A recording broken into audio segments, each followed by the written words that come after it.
Thousands of people continued to cross back into Lebanon from Syria on the second day of the ceasefire between Hezbollah and Israel, after nearly 14 months of fighting.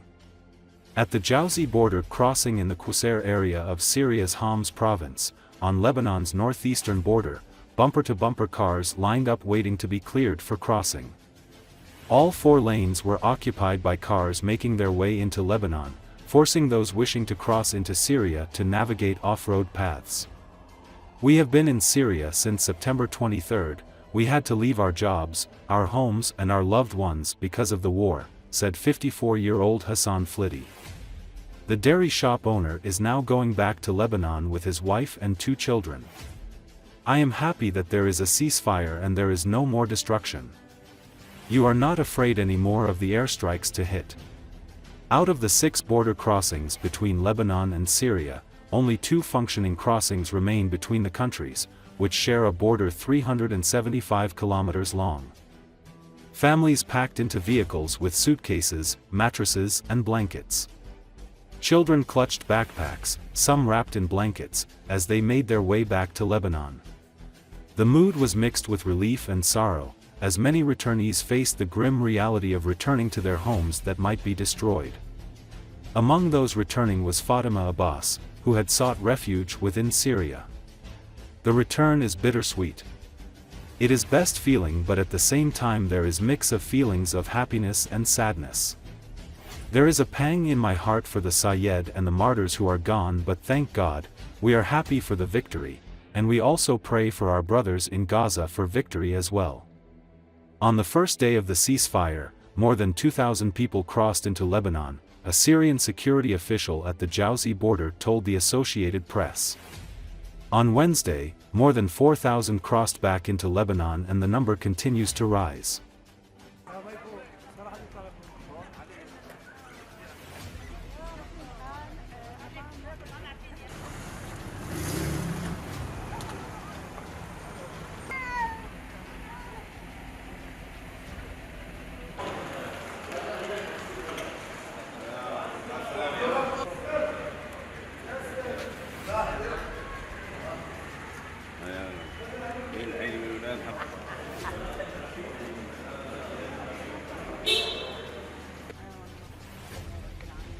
كثير كانت استقبالنا بسوريا كثير حلو ومريح.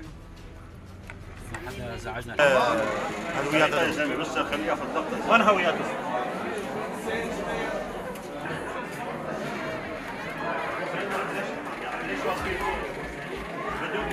أنا من 23/9 نزحت على سوريا بسبب الحرب. نزحنا ونزلنا على سوريا، صرنا 63-64 يوم بسوريا.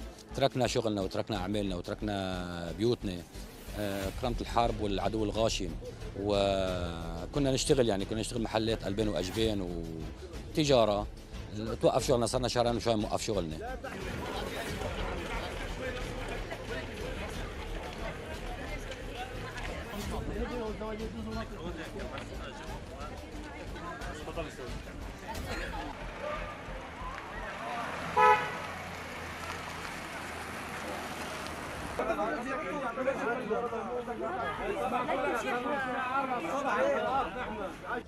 رجع أنا ومرتي وولادي، وشعوري مبسوط وكل شيء، انه وقف اطلاق النار وما عاد في خراب، ما عاد في يعني تخاف من اجت الطياره تضرب او ما تضرب، ما عاد خايف يعني من الطيران ومن الضرب. يعني كل العالم خافت وواحد، لانه الطيران ما قدرنا وعدو ما بيميز بين مدني وعسكري، ما يميز، يعني ضرب كثير عشوائي.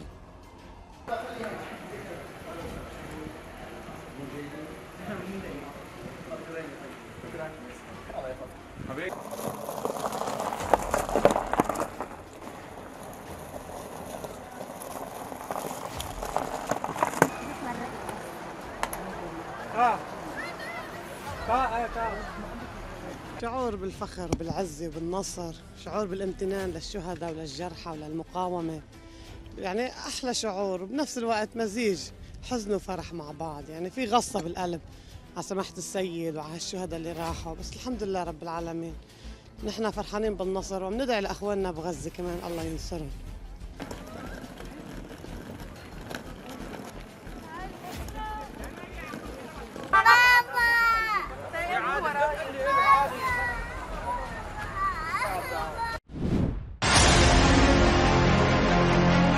Attacks on the occupied Crimea, like those conducted on November the 27th, disrupt the offensive plans of Russian forces. These strikes are aimed at interrupting the enemy's supply routes from the peninsula to the Zaporizhia and Dnipro directions. Such an opinion was expressed by head of the Center for Military Legal Studies of Ukraine, Alexander Musienko, in an interview with Radio NV. The expert explained how such attacks derailed Russia's offensive plans. He says that throughout November, there has been a noticeable redeployment of Russian forces to the Zaporizhia direction, with threats of possible offensive actions by the occupiers in that area. Additionally, over the past 70 days, a concentration of Russian troops has been observed in the Dnipro direction.